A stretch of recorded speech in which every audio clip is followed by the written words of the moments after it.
Welcome to episode 2 of the WP&UP podcast. It's still early days, but we're so glad that you've joined us once more. You may be wondering what WP&UP is all about. Well, we're a charity working in the WordPress space, trying to support our community.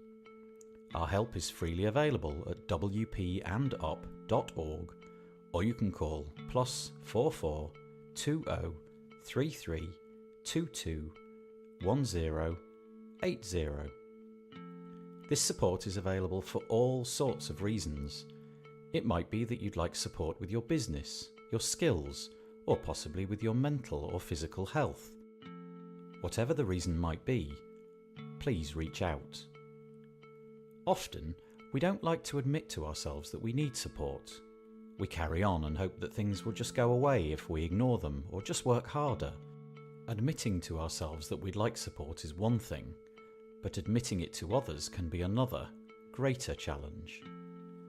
One of the aims of this podcast is to bring you stories from the community, from people who have been through this process before. They've come to realise that speaking to somebody about what they're going through can help. These stories can be very personal, but they shine a light on subjects that are all too often left in the dark. Perhaps some of the areas that we cover this week are something that you can identify with. You might be facing the same set of events. Of course, it might not be you. It could be someone that you know, a friend, a relation, a colleague. The point is that by sharing these stories and shining a light on them, we make you aware that it's okay to open up about these things, and maybe even seek out some support from WP&UP. As of the recording of this podcast, we've provided 792 hours of mentorship. An amazing 3,302 hours have been donated by the many people who are now volunteering for WP&UP. So we're very serious about supporting the WordPress community, but we're just getting started. If you'd like to help WP&UP financially, then please visit WP&UP.org/give. If you would like to get involved with WP&UP, then please visit WP&UP.org/contact or look for the social links in the footer of the website. Today, you're going to hear from two people. First Phil, and then Laura. Phil will be talking about his recent experiences with panic attacks, how they are often caused by pressures from work, and how they came to rule his life. So this is a trigger warning that we will be talking about anxiety and recovery. If you are impacted by this subject, you can skip this section, which is roughly 9 minutes in length. When I spoke to Phil, I learned that he'd been experiencing panic attacks for about 6 months. And so I began by asking him how they had started.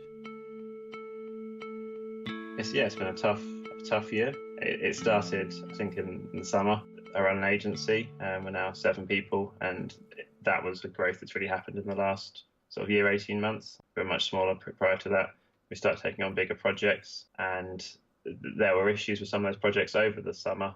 As things started to not go so well, and all of the sort of finances or the numbers in business are getting bigger than I would like and would be used to, I started to really struggle. And I found myself in a place where it was tough. It was really challenging. We had a family holiday we were meant to go on in August, and I actually returned from that early just because I felt I couldn't be away from work. I needed to. The anxiety was starting to get so great that the only way to appease it was to actually be working. But at the same time, I wasn't really very, very productive in work. It was mostly just sort of spinning my wheels, sort of fretting. And then it all came to a head in early September when I, just out of nowhere, just started having quite severe panic attacks. And for me, that was hyperventilating. I would routinely find myself on my hands and knees, struggling to breathe and breathing very rapidly for about a minute before it would calm down. And sometimes after that, I would also then find that I would either be sick or be very close to being sick just from, I don't know, the adrenaline or something of it. It was very tough. And once it happened a few times, it sort of almost opened the floodgates, and even just the smallest thing would start to trigger panic attacks. I would sort of get up and I'd try to keep going. And I sort of felt the way to solve this is just to work more, work harder. So I'd get up, I'd try and get in the car we've got an office, the sort of hybrids, people can work from the office, but sometimes they work from home. And would try to go to the office, and just the thought of going to the office would send me sort of spiraling, and I'd have another panic attack. And it's sort of to the point where it was almost impossible for me to even do any work of any kind or even really do anything. So yeah, not a great time. What is a panic attack in your description? How does it manifest itself? What actually happened?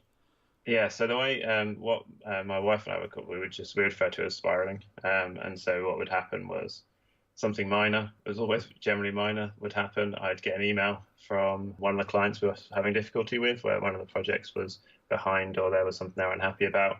And the email didn't even need to actually be a problem. I would just see it coming in on my phone. I'd see who it was from, and I'd start to worry, this isn't going to go very well. This is going to lead to problems. Their site's going to be late. As a result, they're going to refuse to pay us.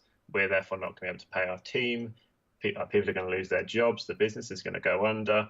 I'm going to therefore not be able to pay for my family, to support my family. We're going to lose our house. Our children aren't going to be able to go to their school. And all of that would happen in about a 1 minute period as a result of just seeing a subject line of an email. Okay. And by the end of this, I would then be, as I said, sort of on hands and knees on the floor, wherever I was, and hyperventilating, breathing very, very rapidly. And I didn't have the ability to do anything to change the way I was thinking. It would just happen. And basically couldn't control that. Did you have to just let it run its course, come out the other side before you were able to carry on? Yeah. And did it take a minute, an hour? Was it variable? Yeah, it would take about a minute, 2 minutes to kind of get through that and come out the other side. The problem was that some of what we were facing weren't trivialities; they were real issues. We were dealing with projects bigger than we'd ever dealt with before. I know for a lot of agencies they're still small projects, but for us the size of the money was sort of talking tens of thousands of pounds now, whereas we used to be more in the thousands up to sort of 10,000. So we're talking much bigger numbers for us at least. And so when there was a real problem, and I knew it was a real problem, the panic attacks would be more like chains of panic attacks would happen throughout a day, and it would be a whole day basically lost to anxiety really.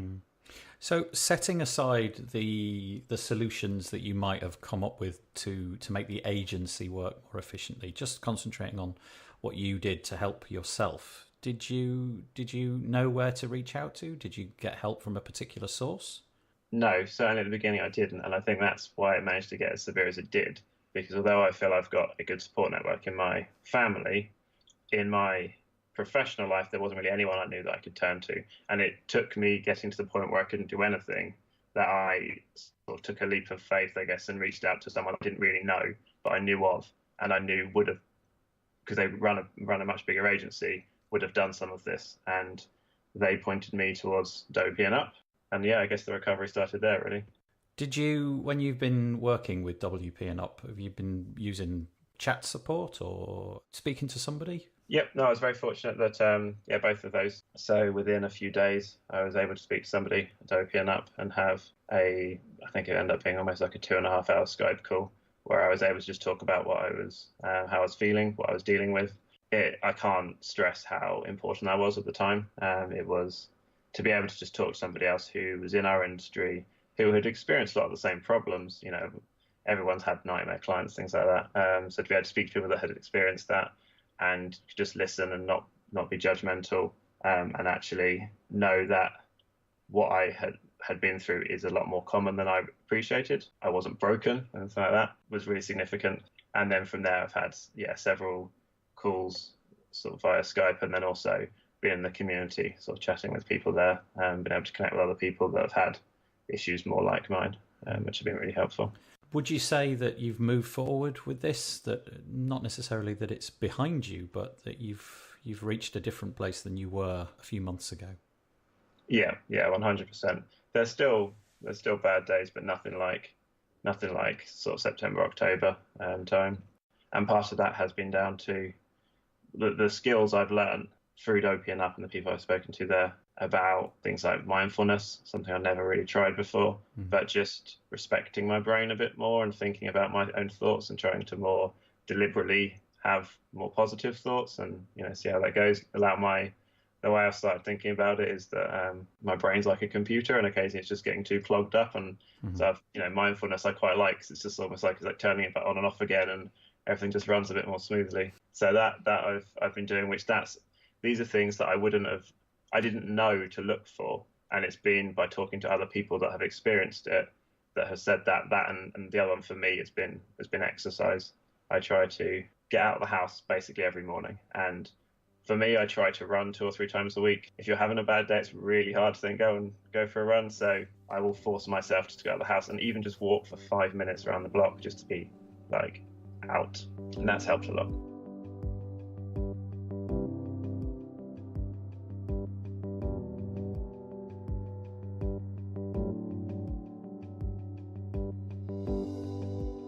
If you've experienced any of the issues raised here, then you should know that WP&UP is here to help you.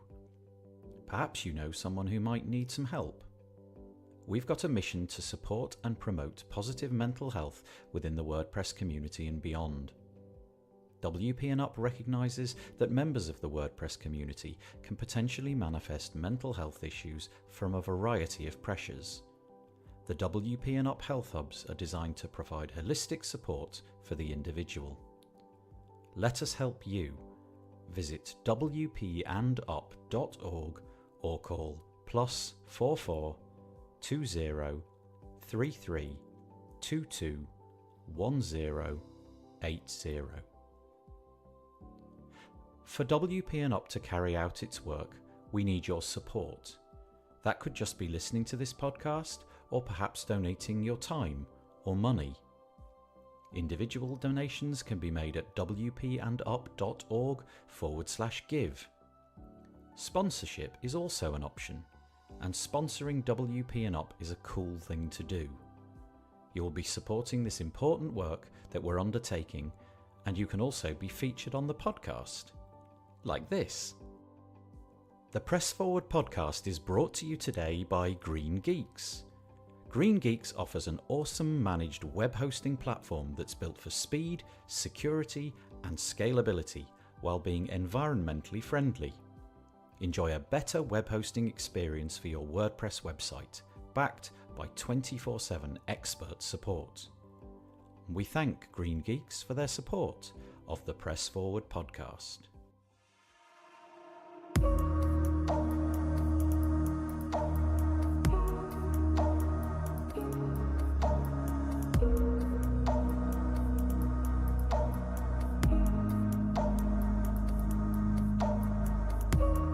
So right at the start of this podcast, I mentioned that we'd be hearing from Laura.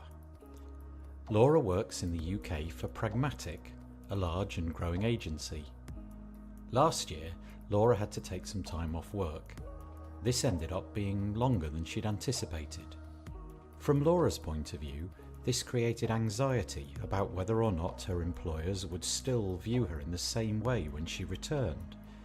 She began to think that perhaps they would no longer require her service. This is an understandable reaction. Her agency had not had to deal with someone who had taken time off on mental health grounds before. What unfolded was a journey in which both sides, Laura and Pragmatic, learned how to best support one another, to respect the situation as it was, and work towards the common goal of getting Laura back at work, which is where she wanted to be. So this is a trigger warning that we will be talking about anxiety and support. If you're impacted by this subject, you can skip this section, which is roughly 10 minutes in length. I began by asking Laura if she was nervous about her position within the agency and the process of returning to work. Yeah, so I had the exact same fear. I thought, oh no, they're going to fire me when I get back or not look at me, the same way. And it wasn't like that at all. And they won't mind me saying this, I was the first of a person at Pragmatic to be signed off with a mental health issue. So it's not something they had loads of experience with or were prepared for. But what they did do, which was fantastic, was say that. They were honest about it, and they took the time to have, like before I came back to work, I had a couple of lunch meetings, super informal. Again, they stressed very much that if I didn't feel up to it, I didn't have to attend. It wasn't by no means a compulsory thing, but they took the time to speak to me and try and understand what was going on and what they could do to make things better for me. And that in itself was just brilliant. And yeah, they were, honest, like, you know what, we don't know exactly what to do in this situation. However, we really want to help you, and we want to ensure that anyone else who goes through this is aided in the same way. So what can we do? And we talked about it together. I think that was key, just making sure that we're communicating on a regular basis, and again that we were both being very honest with each other about what I needed, what they wanted from me, and meeting, making sure we were aligned. It's quite a nice, I don't know if what I'm about to say is true, but from what you've said, it feels like what I'm about to say is true, that they did a sort of like lunch meeting. Did you do that outside of your work environment? Was it in a... No, outside of working environment. That was quite clever, either clever or a great accident, because I think maybe going into your workplace and seeing all your colleagues and then having this chat, it would have felt very different. No, it was a deliberate. They said, don't want you to come anywhere near the office and start thinking about work. You're not working, but we'd love to check in and check you're okay and see what we can do to help. So, and I got to choose. So say where you want to go for lunch, and we'll take you out. By the end of that meeting, did you feel the anxiety that you had about returning to work? Had it assisted with that? Had it maybe not evaporated, but become less, shall we say? Yeah, it had. Because before that meeting, even though there's nothing in how they said, invited me to the meeting that said that it was a meeting to see when I'd be back and, checking up on what was actually happening or anything negative. But naturally, I was like, oh no, I'm worried I'm going to come out of this meeting feeling pressured to return to work, and it wasn't the case at all. First thing I think my manager said to me was, after asking me like, are you okay, was, by the way, this is not to pressurize you into coming back to work at all. If you need more time off than what's being initially signed off, that's absolutely fine.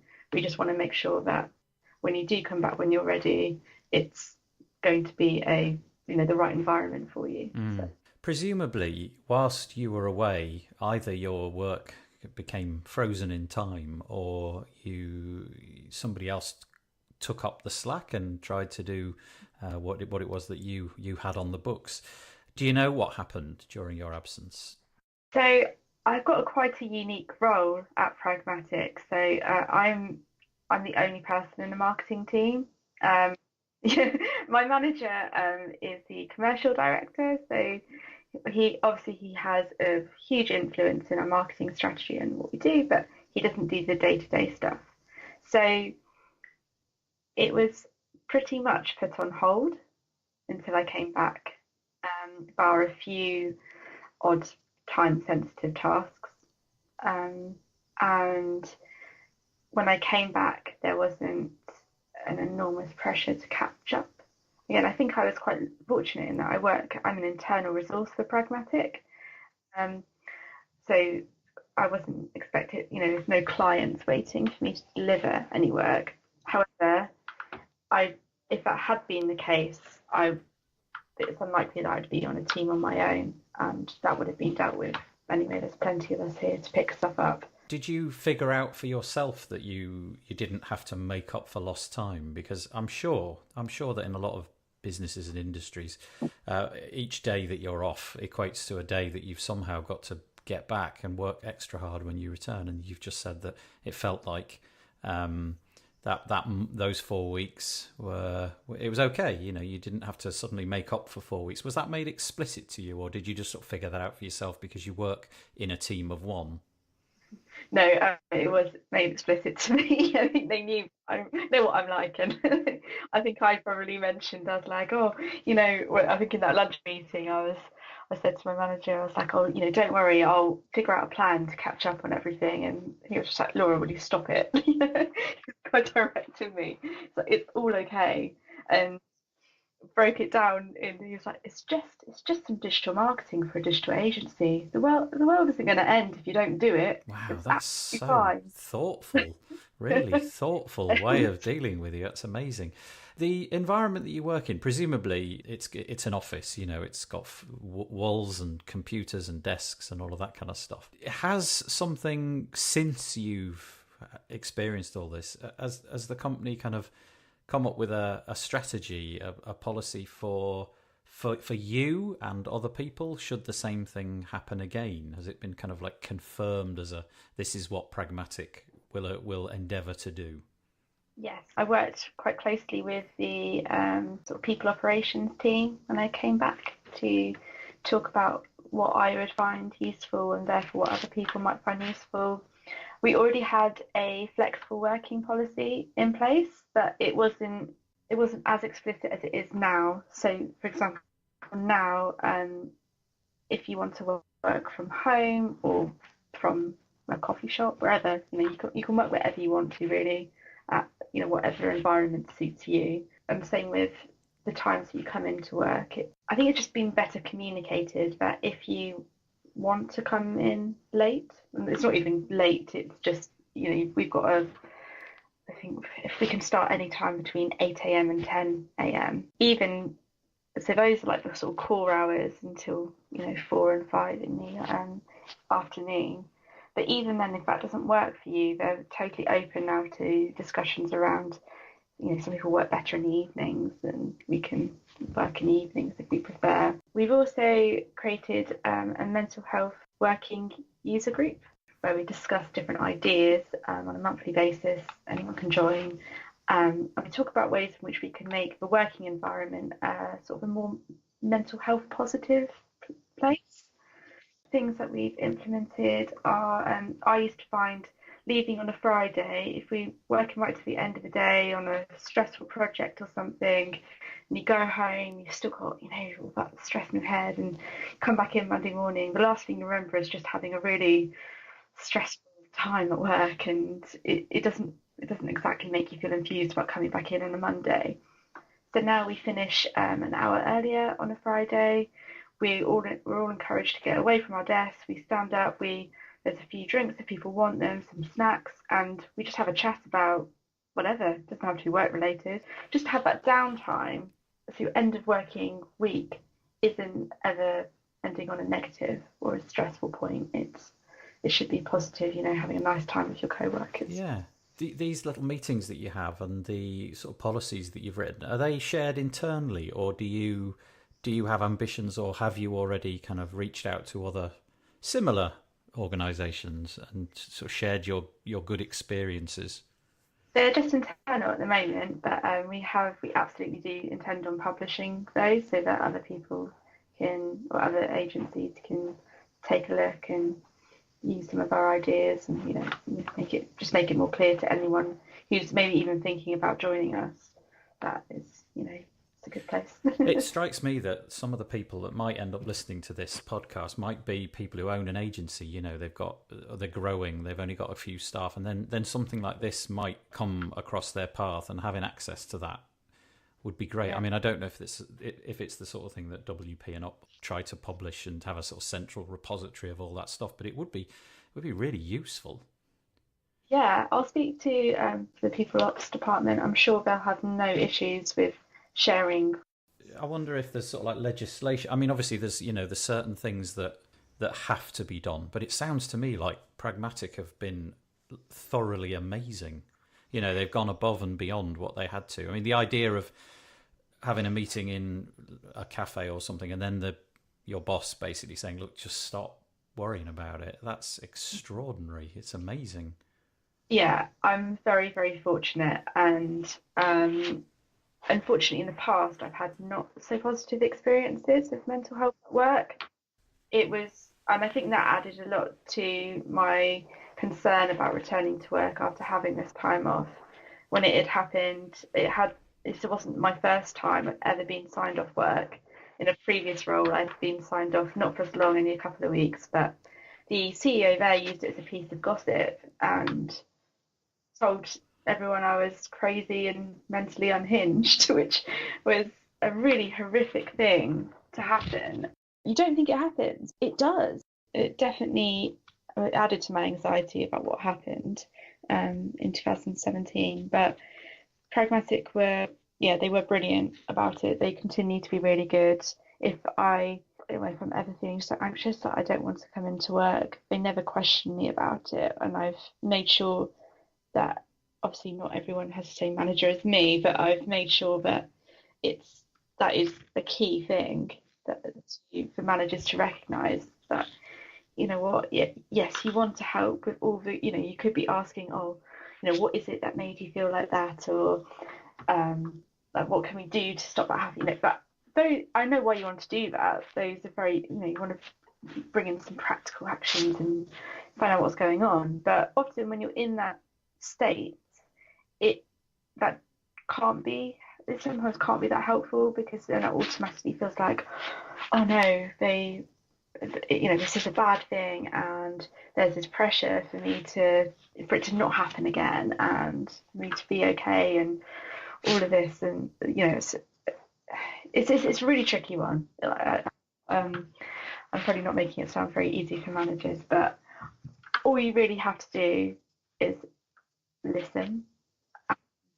Like, that's it, and just flip it totally, not from what you need or the company needs. Focus it on that individual, and from a commercial perspective, if you do need to consider that if you own an agency, you're going to get far more out of your employees if you treat them with that respect. So, in my last role where that happened, as soon as I found out that happened, I was like, you know what, I'm not even. I'm not going to bother. Is there anything on a sort of like practical level within the office? Let's say, for example, you, during the course of a particular day, you feel that something's happening. I'm about to undergo something. Do you have like a place where you can go, or is it just a question of I'm just going to go home and everybody's okay with that? Both. So you can just go home. It's fine. Sometimes I do that. Our office is split across 2 levels, and there's quite a lot of space, and there are lots of quiet spaces. So I'm actually currently sat in a room now which is soundproofed to an extent, is tucked away slightly. So if I did feel I needed to get some space away from everyone, I can go in here. Equally though, I'm in Brighton, the beach is just down the road. I often just feel like, I'll be back in about half an hour. I'm just going to go have a little bit of a walk and some fresh air.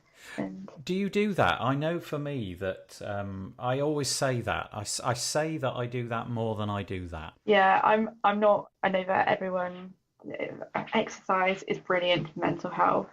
I know that. The thought of going to a gym or doing any sort of exercise, like, I don't know, going running or something, fills me with anxiety. It can always have the opposite effect. Getting some fresh air and just having a little walk is kind of an easy way of achieving that, I think. And I probably am the same. I probably say I do it a lot more than I actually do end up doing it. Is there anything else you want to add about your experiences or the way that work has changed? I think I probably, from what I've said, and I've potentially made it out to be quite easy, like an easy process, and it absolutely wasn't an easy process. And these things are very difficult, especially the opening up, stuff. It's taken me a long time to get to the point where I'm comfortable telling people, are you okay? No, I'm not. I'm feeling very anxious today. To get to that is something, I don't know, like 7 years ago, I wouldn't even dream, even less than that, probably 3 years ago, I wouldn't have said that. But so I'd break it down into chunks, and especially when it comes to talking about it, confide in, I wouldn't recommend going out on the street and screaming it. It's not going to help you. Just confide in a couple of people to begin with, and ease yourself into it, because it is scary, and it isn't an easy thing to do, but when you do start doing it, and even from the first time, you'll realise how much better you feel.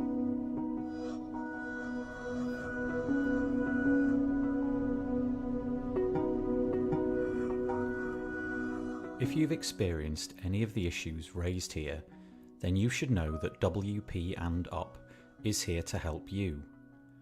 Visit WP&UP.org or call +44 20 33 22 10 80.